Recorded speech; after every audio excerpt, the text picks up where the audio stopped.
welcome back YouTubers to my channel of An Everyday Life of an Aspie. If you're following me right now, I'm all about talking about right now basically the sensory processing disorders. So I welcome you newbies and old bees on my channel. Thanks for your support. For the ones that are trying to engage with me one way or another, support me through your comments versus your messages via DM here on YouTube versus just out on the outer community of basically Facebook and everything else.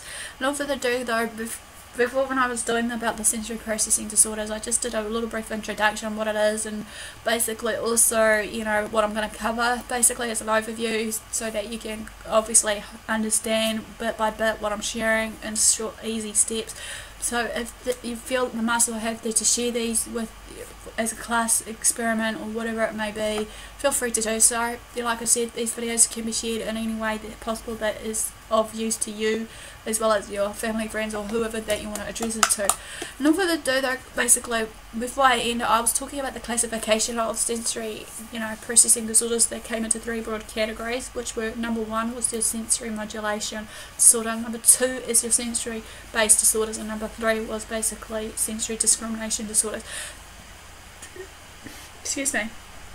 So without further ado now, I'm going to cover this right now and hopefully you guys will get a clearer understanding to what this is all about, and hopefully with all that understanding and all that know-how basically we'll be able to go about it knowing what it's all about. So without further ado, let's begin.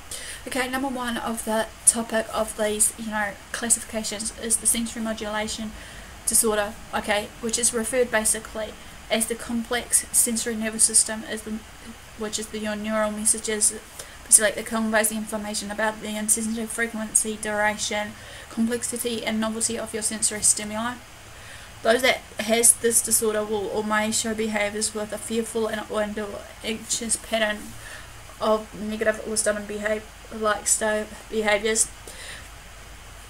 There are 3 subtypes to this one of the sensory modulation disorder, which are your sensory over-responsibility, your sensory under-responsibility, and your sensory craving and seeking, as I said briefly before, but the attention seeking, well not attention seeking, but the sensory seeking versus the sensory avoiders.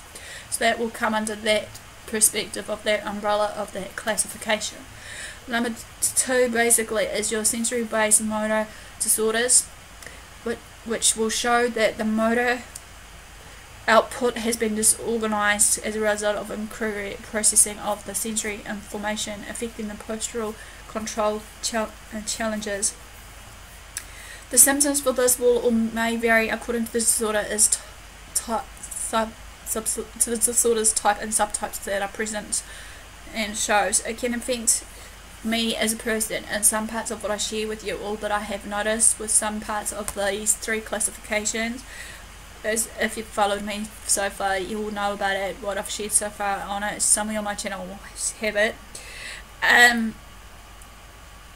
We've got to remember also it can affect one senses in the body, be it the taste, feel, touch, what have you, or it can be a multiple of senses all wrapped up into one that can affect. Okay, with this however, over-responsivity, like basically for those people that are that is basically number 1 for these for the signs, they're disliking the fabrics of the feel of it or the touch of it, or maybe disliking the feel or taste of the food factor or grooming products. They'll tend to avoid the crowds that are noisy, or it's just any noisy places like your pubs, your discos, your what have you, whatever's loud they'll just avoid. Just normal everyday skin contact, for example kissing, hugging, due to a negative experience maybe of the touch sensation that's going on.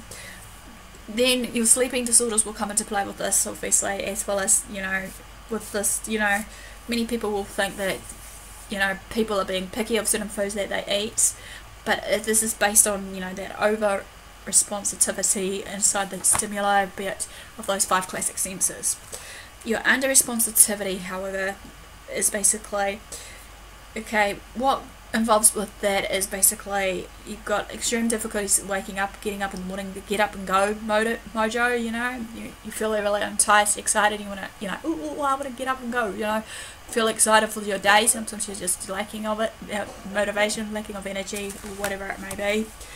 Number 2 basically is for this, you know, you appear unreactive and you're really slow. So basically, you know, some mornings you feel groggy, tired, and it's like I don't want to get out in the morning. So, you know, may ring bells to you on this.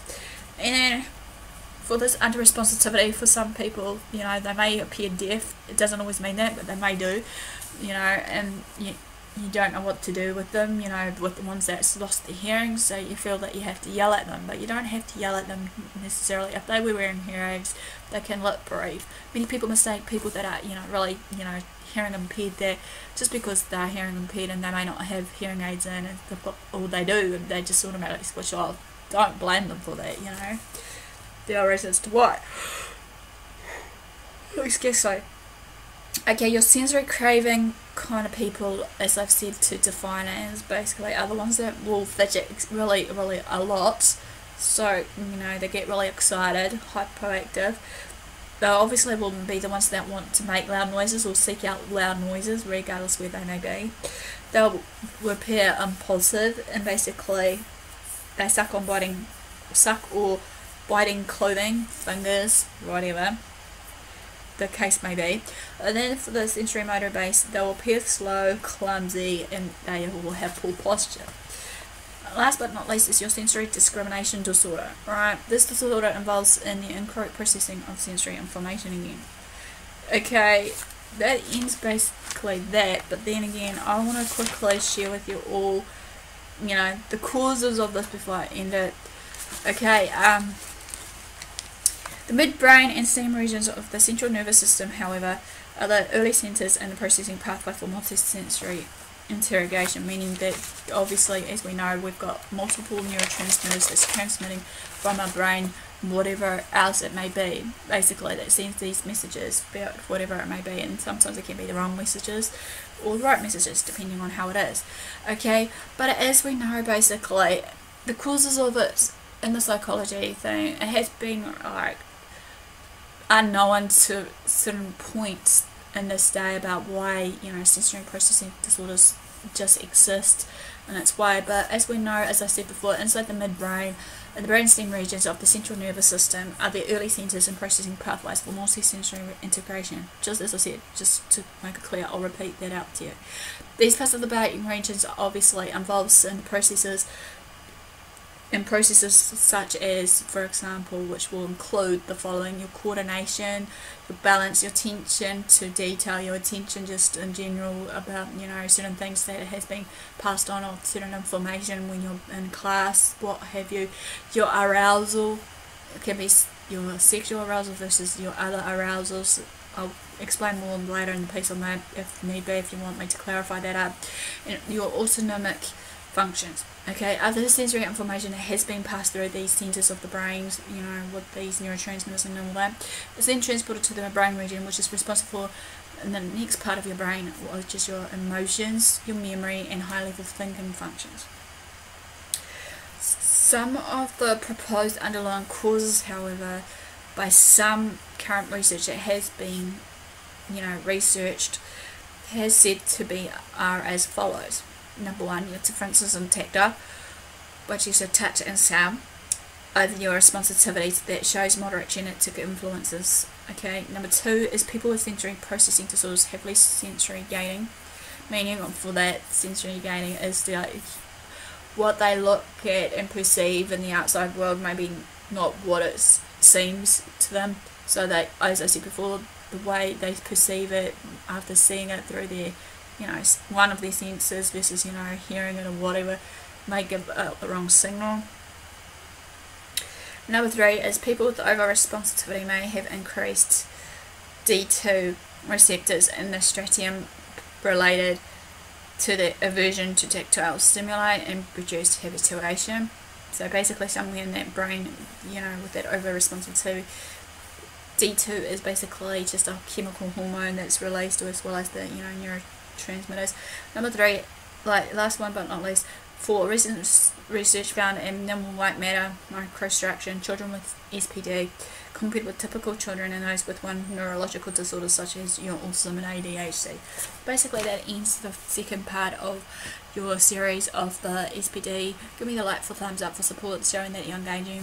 Feel free to share these videos to family, friends, or even if you're a school teacher or what have you. Hopefully some of this will be educational enough from what I'm sharing right now to what's going down right now. Also feel free to leave a comment below of what I may have forgotten, or just something maybe you guys can relate to one way or another. So without further ado, love what you do what you like. Until next time, thanks for your support, thanks for watching. I'll see you all again.